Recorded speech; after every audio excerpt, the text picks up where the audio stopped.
Hello everyone, here I am again with the fifth video of Spotting Error series. Hi, my name is Yashveer Singh and I welcome you to the online portal of Ecrai AI. तो चलिए शुरू करते हैं इस video के साथ next concepts को। बहुत सारे कॉन्सेप्ट्स हम पिछली वीडियोस में डिस्कस कर चुके हैं एंड आई होप कि आप लोगों ने वो वीडियोस देखी होंगी। जो बच्चे हमसे नए जुड़े हैं उनसे रिक्वेस्ट है कि वो जाएं पीछे वाली वीडियोस देखें। अगर वो पीछे वाली वीडियोस देखकर हमारी नई वीडियोस देखते हैं तो वो बहुत ज़्यादा हेल्पफुल होगा उनके लिए। चलिए शुरू करते हैं।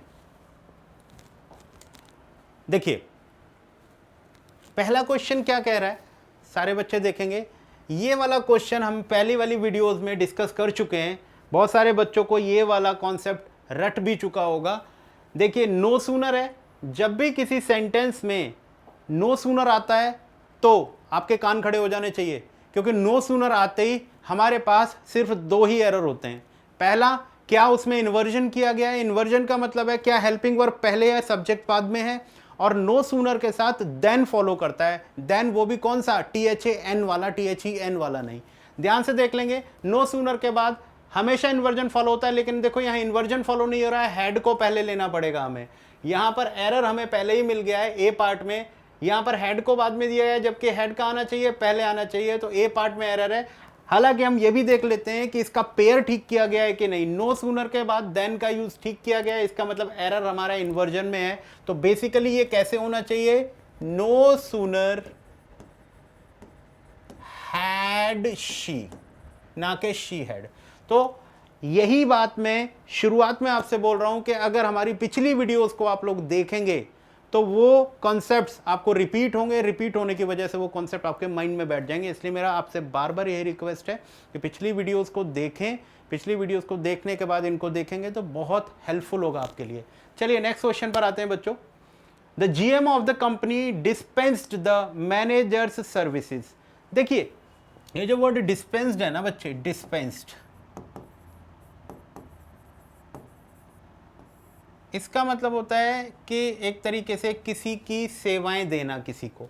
तो the GM of the company dispense the manager services, manager की सर्विस को डिस्पेंस कर रहा है। तो डिस्पेंस के साथ हमेशा ध्यान रखें विद का यूज किया करें, डिस्पेंस विद। तो यहाँ पर जो प्रीपोजिशन आनी चाहिए वो विद की आनी चाहिए। तो याद रखें जब भी डिस्पेंस विद समवन होता है तो डिस्पेंस द मैनेजर सर्विसेज, यानी कि मतलब विद लगाकर ही डिस्पेंस वर्ब को यूज करना चाहिए। तो यहां पर जो एरर दिया जा रहा है वो डिस्पेंस विद का दिया जा रहा है, हमारा प्रीपोजिशन का एरर माना जाएगा। आपको ये बात क्लियर हो जानी चाहिए, ये आप ध्यान रख लें या रट ही लें कि डिस्पेंस के साथ विद का यूज किया जाता है। चलिए नेक्स्ट क्वेश्चन देखते हैं। Kabir is telling that I have stolen his pen. बहुत अच्छा क्वेश्चन है, बच्चे इसमें कंफ्यूज होते हैं, मैं आपको क्लैरिटी दे देता हूं। ये जो टेल वर्ब होती है ना बच्चों, टेल वर्ब, ये डाई ट्रांजिटिव वर्ब होती है। कैसी, डाई ट्रांजिटिव। अब डाई ट्रांजिटिव क्या होता है मैं आपको इसको डीपली समझा देता हूं। हमारे इंग्लिश में जो वर्ब होती है ना बच्चे, दो टाइप की होती हैं, या तो वो ट्रांजिटिव होती हैं या तो वो इनट्रांजिटिव होती हैं। Got it. अच्छा, इनट्रांजिटिव होती हैं तो इनट्रांजिटिव का फर्दर कोई पार्ट नहीं होता, फर्दर कोई उसके सब टाइप नहीं होते। लेकिन ट्रांजिटिव वर्ब दो टाइप की होती हैं, एक होती है मोनो ट्रांजिटिव और एक होती है डाई ट्रांजिटिव। तो आपको ये बात ध्यान रखनी है कि ट्रांजिटिव होना क्या होता है, पहले ये समझ लो। मैंने लास्ट क्लास में भी समझाया हुआ है, तो जो नए बच्चे जुड़े हैं मैं उनके लिए ये बात बता देता हूं। जैसे ही किल्ड, अगर मैं ये सेंटेंस लिखता हूं तो ये सेंटेंस को मैं यहां फिनिश नहीं कर सकता, आपको ये बताना पड़ेगा हूं, ठीक है, उसने किसको मारा। तो अगर आपको किसी वर्ब का ऑब्जेक्ट देना ही पड़े कंपल्सरीली तो वो वर्ब होती है transitive, he killed the snake. तो इसका मतलब है ये हमारा ऑब्जेक्ट है इस वर्ब का। इस ऑब्जेक्ट के बगैर ये वर्ब का कंप्लीट मीनिंग आप नहीं दे सकते। लेकिन मैं बोलूं ही डाइड, तो इस सेंटेंस को हम यहीं फिनिश कर सकते हैं। इस वर्ब को आगे किसी ऑब्जेक्ट की नीड नहीं है, इसको मतलब कोई ऑब्जेक्ट लेगी भी नहीं है। तो ऐसी वर्ब जिनको ऑब्जेक्ट नहीं देने होते वो इंट्रांजिटिव होती हैं। तो इंट्रांजिटिव वर्ब का तो आगे फर्दर कोई सब टाइप नहीं होता कि डाई ट्रांजिटिव होती है। मोनो ट्रांजिटिव का मतलब जिसका एक ऑब्जेक्ट होता है, और डाई ट्रांजिटिव का मतलब बेसिकली होता है जिनके दो ऑब्जेक्ट होते हैं। जैसे he gave me a pen, तो यहां पर गेव वर्ब के दो ऑब्जेक्ट हैं, एक मी और एक पेन। मी जो होता है इनडायरेक्ट ऑब्जेक्ट होता है और पेन जो होता है वो डायरेक्ट ऑब्जेक्ट होता है। तो ऐसे वर्ब्स जो होती हैं वो डाई ट्रांजिटिव होती हैं। अब आप ध्यान से समझें कि यहाँ पर जो टेल होती है वो डाई ट्रांजिटिव वर्ब होती है। अब टेलिंग के बाद ये जो that I have stolen his pen, ये इसका एक ऑब्जेक्ट हो गया, उसने क्या बोला वो ऑब्जेक्ट हो गया, लेकिन किसको बोला ये ऑब्जेक्ट भी उसका देना पड़ेगा, क्योंकि टेल जो होती है वो डाई ट्रांजिटिव वर्ब होती है। मोनो ट्रांजिटिव होती तो काम चल जाता, लेकिन अगर यहां ऑब्जेक्ट इनडायरेक्ट नहीं दिया गया है, टेलिंग हुम, किसको बोला वो नहीं दिया है, तो ये गलत हो जाएगा। तो या तो हम यहां पर ऑब्जेक्ट दें, नहीं तो हम इसकी जगह क्या लिख दें, सेइंग। जो सेइंग होती है वो मोनो ट्रांजिटिव वर्ब होती है, सेइंग के बाद ये ऑब्जेक्ट उसका बन जाएगा, उसको हमें सेकंड ऑब्जेक्ट देने की जरूरत नहीं पड़ती। तो टेल के बाद अगर कोई भी ऐसा व्यक्ति नहीं रखा गया है कि किसको वो बात बोली गई है, तो टेल उसके बगैर गलत हो जाएगा। टेल को हटाकर फिर से लिखा करो। Is that clear to all of you? चलिए नेक्स्ट कॉन्सेप्ट पर चलते हैं बच्चों। नेक्स्ट कॉन्सेप्ट देखिए क्या कहता है बेटा, in such delicate matters we often go with his advice. अभी ध्यान रखेंगे, एडवाइस के साथ एक बात का ध्यान रखेंगे सारे के सारे बच्चे। अब यहां बात आ गई तो मैं समझा देता हूं। एडवाइस के दो स्पेलिंग होते हैं, एक होती है ADVICE और एक होती है ADVISE। एडवाइस जो सी वाला होता है उसको नाउन की तरह यूज किया करो हमेशा, और ऐसी वाला हमेशा वर्ब होता है। अब आपको पता है अगर यहाँ हिज लगा है तो हिज एडजेक्टिव होता है, एडजेक्टिव के बाद हमेशा नाउन फॉर्म लिखी जाती है। तो यहाँ पर ये जो सी लिखा है ना ये करेक्ट है। अगर यहाँ उसे एरर बनाना होता तो एस लगाकर बना देता। तो ये भी आपको ध्यान रखना है, एडवाइस एसी वाला हमारा वर्ब होता है। आगे चलते हैं। As he has been handling such cases effectively, in such delicate matters, we often go with his advice, as he has been handling such cases effectively.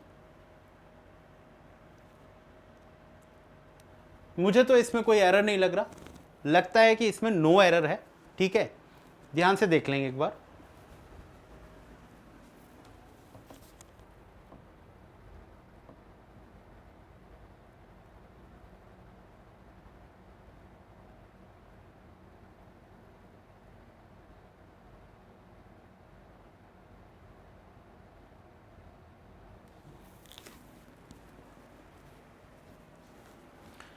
चलिए 31st क्वेश्चन देखते हैं क्या कहता है। 31st question, in such delicate matters we often go with his advice as he has been handling such cases effectively.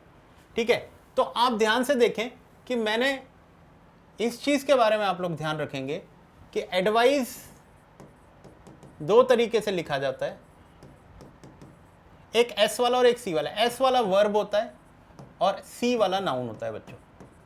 तो आप ध्यान रखें, हिज लिखा है तो यह नाउन फॉर्म आएगी, सी वाला ठीक है। बाकी इसके अंदर मुझे कोई एरर नहीं लग रहा है, there is no error in this sentence. हमेशा एरर को फाइंड आउट करने की कोशिश मत किया, और जबरदस्ती एरर निकालने की जरूरत नहीं है आपको। तो इसमें आंसर रहेगा आपका नो एरर।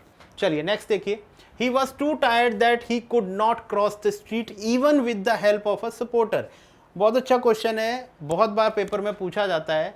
आपको ये ध्यान रखना है, टू के साथ एडजेक्टिव कभी लिखा गया हो तो टू के साथ टू प्लस वर्ब की फर्स्ट फॉर्म फॉलो करती है, लेकिन सो के साथ अगर एडजेक्टिव लिखा गया हो तो दैट के साथ क्लॉज फॉलो करती है बच्चों।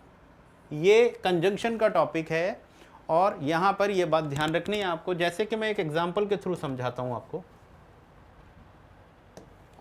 जैसे मैंने लिखा he is too weak to walk, तो यहां पर टू वीक टू वॉक का मतलब हो गया कि वो इतना कमजोर है कि वो चल नहीं सकता। इसका नेगेटिव मीनिंग होता है, टू का बाय डिफॉल्ट नेगेटिव मीनिंग होता है, लेकिन इसी को मैं ऐसे लिखूं, he is so weak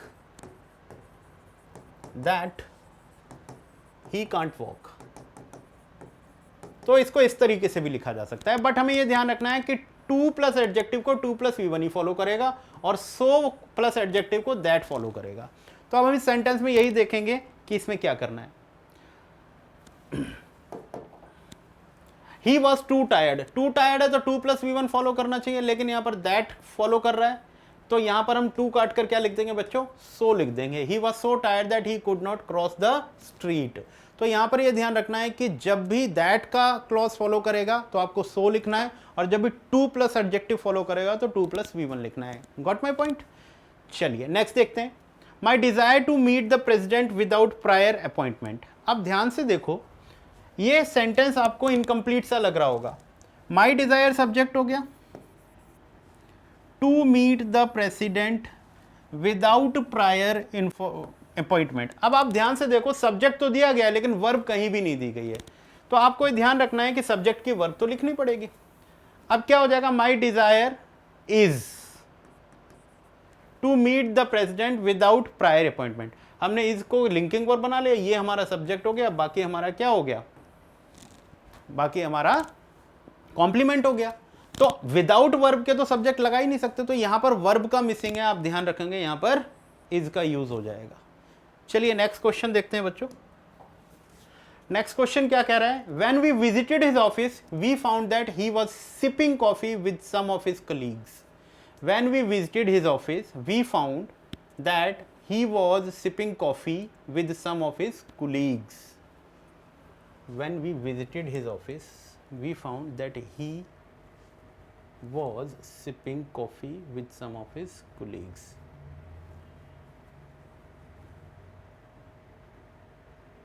Okay, there is no error. इस सेंटेंस में भी हमारा कोई भी एरर नहीं है। क्यों? क्योंकि आपको मैं एक चीज बता देता हूं।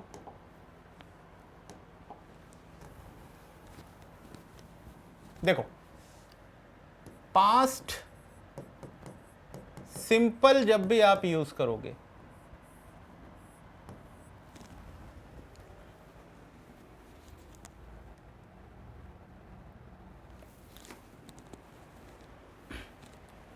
पास्ट सिंपल जब भी आप यूज करोगे बच्चों, तो पास्ट सिंपल के साथ तीन तरीके के आपके पेयर बनते हैं। या तो पास्ट परफेक्ट का, या तो बनेगा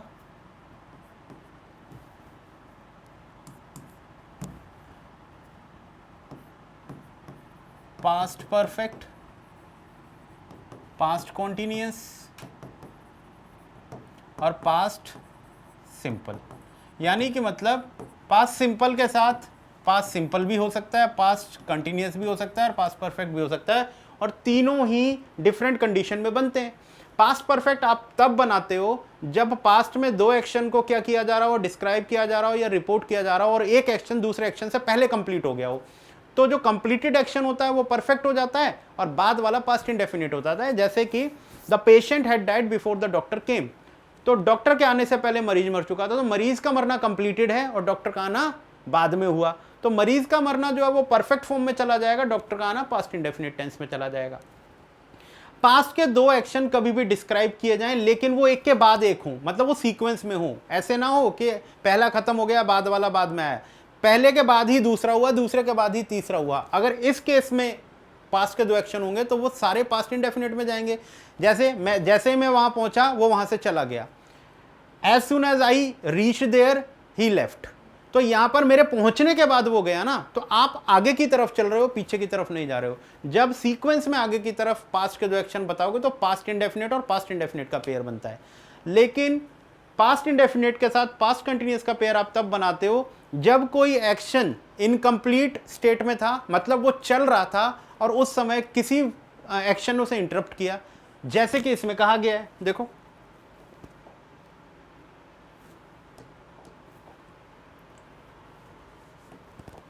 देखो when we visited his office, जब हम उसके ऑफिस हमने विजिट किया, तब वो क्या कर रहे थे, हमने देखा that he was sipping coffee with some of his colleagues. तो वो जो चाय कॉफी पी रहा था वो उस समय चल रहा था काम, और उसी बीच में वो कहीं आकर पहुंच गए। तो यहां पर ये जो है वो पेयर किसका बन रहा है, एक एक्शन जो है वो हमारा इनकम्प्लीट है और एक एक्शन उसको इंटरप्ट कर रहा है। तो जब भी कभी हमारा एक एक्शन इनकम्प्लीट होगा और एक एक्शन इनकम्प्लीट हो रहा होगा, तो इनकम्प्लीट का मतलब जो इंटरप्ट कर रहा होगा, तो इंटरप्ट वाले को पास्ट इंडेफिनिट में डाला करो और जो उस समय चल रहा था उसको कंटिन्यूअस में डाल दो। तो यहां पर भी हमारा कोई एरर नहीं है बच्चों, ठीक है। तो no error in this sentence. चलिए नेक्स्ट क्वेश्चन पर चलते हैं बच्चों।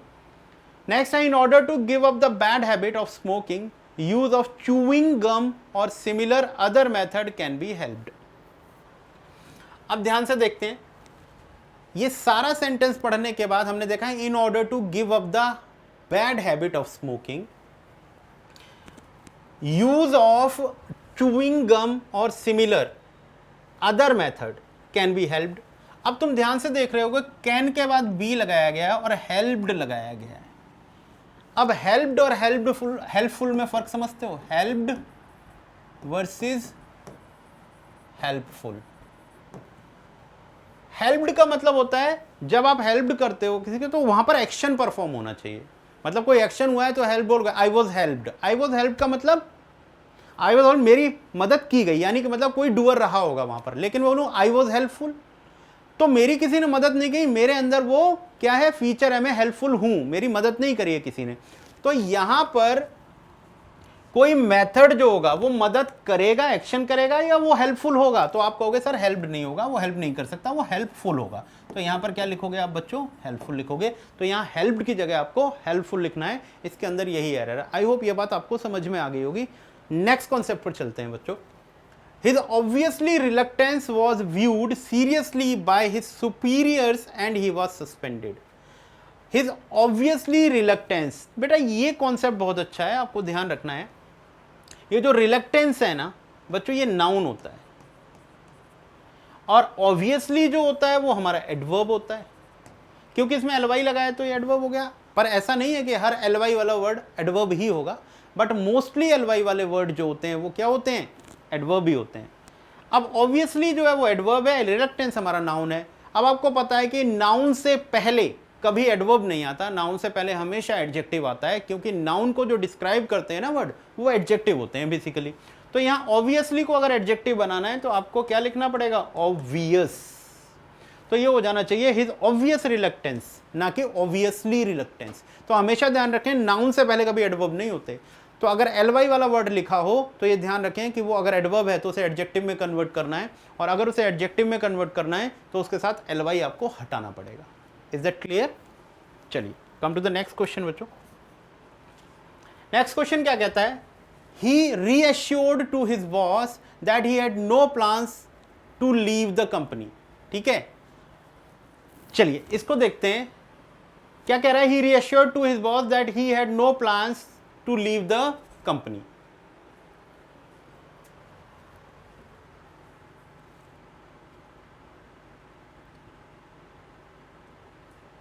The company reports that the demand for their computers are growing everywhere.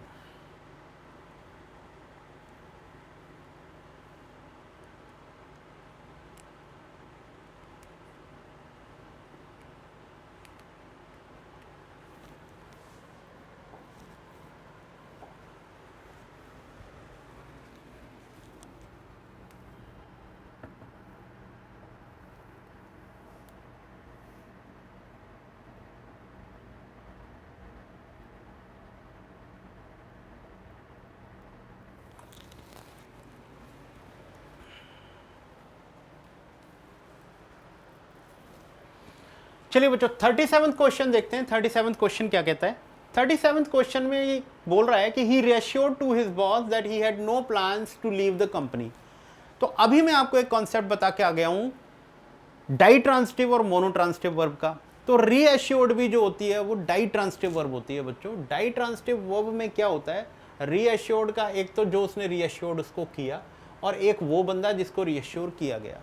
तो जब भी डाई ट्रांसिटिव वर्ब में इनडायरेक्ट ऑब्जेक्ट पहले लगाया जाता है तो उसमें प्रीपोजिशन कभी नहीं लगाई जाती। जैसे मैं एक एग्जांपल देके समझाता हूं। He gave a gift to me. अब अगर मैं इसको ऐसे लिखता हूं तो जो हमारा इनडायरेक्ट ऑब्जेक्ट है, अगर वो डायरेक्ट ऑब्जेक्ट के बाद आता है तो आप टू लगा सकते हो।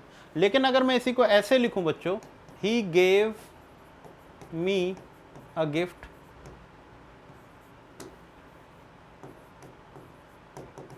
तो आप ध्यान से देखो यहां टू नहीं लगा सकते। आप अगर टू लगा दोगे तो गलत हो जाएगा। He gave to me a gift, ये गलत हो जाएगा। तो जब भी कभी आप डाई ट्रांसिटिव वर्ब का डायरेक्ट ऑब्जेक्ट इनडायरेक्ट ऑब्जेक्ट उसके डायरेक्ट ऑब्जेक्ट से पहले लिखते हो तो वहां पर बच्चों टू नहीं आना चाहिए, ये गलत हो जाएगा। तो आपको सीधा सीधा क्या लिखना है? He reassured his boss that he had no plans to leave the company. तो इस कॉन्सेप्ट को हमेशा ध्यान रखें। कोई भी ऐसा वर्ब जिसके दो ऑब्जेक्ट होते हैं तो उसके डायरेक्ट ऑब्जेक्ट को अगर बाद में रखा जाए और इनडायरेक्ट ऑब्जेक्ट को उससे पहले रखा जाए तो प्रीपोजिशन वहां नहीं लगानी है। लेकिन अगर इनडायरेक्ट ऑब्जेक्ट को बाद में रखोगे तो टू आ जाता है, वो भी तब जब उसका ऑब्जेक्ट कोई सेंटेंस नहीं होना चाहिए, वो तब वह काम करेगा। Is that clear to all of you? चलिए नेक्स्ट पे चलते हैं। The company reports that the demand for their computers are growing every day. The company reports that the demand for their computers are growing every day.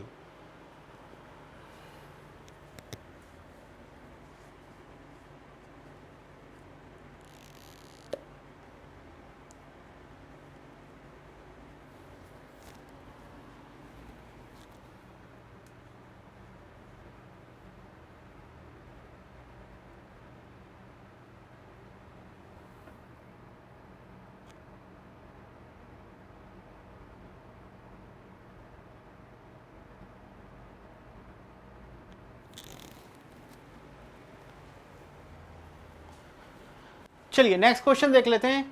38 the company reports that the demand for their computers are growing every day. तो ध्यान से देखें, यहां पर company हमारा क्या है? Subject है। उस सब्जेक्ट का हमारा क्या है? ये वर्ब है। तो अगर हम देखें कंपनी सिंगुलर है तो रिपोर्ट्स हमारा वर्ब भी सिंगुलर हो गया। फिर उसके बाद एक नया सेंटेंस हुआ दैट के बाद the demand for their computers. अब ज़्यादातर बच्चे क्या करेंगे? फॉर देयर कंप्यूटर्स के अकॉर्डिंग आर लगा देंगे, लेकिन मैंने पहले वाले वीडियोस में आपको समझा रखा है कि जब भी दो नाउन्स के बीच में ऑफ लगता है तो ऑफ से पहले वाला हमारा सब्जेक्ट होता है, ऑफ के बाद वाला हमारा सब्जेक्ट नहीं हो सकता, क्योंकि वो ऑफ प्रीपोजिशन का ऑब्जेक्ट कंसीडर किया जाता है। और ध्यान रखें कि इंग्लिश के अंदर चाहे ऑब्जेक्ट वर्ब का हो चाहे प्रीपोजिशन का हो, हमेशा ऑब्जेक्ट ही रहता है और उसके अकॉर्डिंग वर्ब कभी नहीं लगाई जा सकती। तो हमारा सब्जेक्ट यहाँ डिमांड है, अगर डिमांड है तो ये सिंगुलर है, तो बच्चों यहाँ आर नहीं लगा पाओगे, इज लगाना पड़ेगा आपको। तो ये हो जाएगा computer is growing every day. Is that clear बच्चों? नेक्स्ट क्वेश्चन देखते हैं हमारा। When I saw the dress I knew it was exactly what I had looked for. अब देखो आपको साफ समझ में आ रहा होगा, when I saw the dress, जैसे ही उसने ड्रेस देखी, आई न्यू मैं जानता था, it was exactly what I had looked for. I had looked for का मतलब तो ये परफेक्ट हो गया, कंप्लीटेड हो गया, लेकिन उस समय वो उसको देख रहा था ना, वो कंटिन्यूअस एक्शन था ना, इनकम्प्लीट एक्शन था, तो हैड लुक्ड नहीं आएगा बच्चों, हैड बीन लुकिंग आ जाएगा, हैड बीन लुकिंग फॉर। तो याद रखें कि हैड लुक्ड तो क्या हो जाएगा? कंप्लीटेड एक्शन हो जाएगा बच्चों, लेकिन बीन लुकिंग फॉर क्या हो जाएगा? हमारा कंटिन्यूअस एक्शन हो जाएगा, तो ये कंटिन्यूअस एक्शन रहेगा, ध्यान रखें।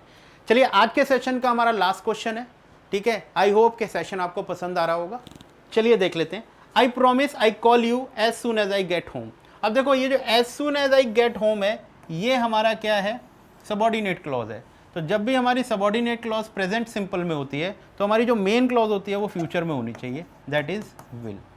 तो ये क्या हो जाएगा? एक्चुअली ये फर्स्ट कंडीशनल है। फर्स्ट कंडीशनल में क्या होता है कि हमारा जो भी चीज़ होती है, हमारी जो भी चीज़ होती है, जो भी हम बात कर रहे होते हैं, उसके फ्यूचर में होने की प्रोबेबिलिटी बहुत ज़्यादा होती है।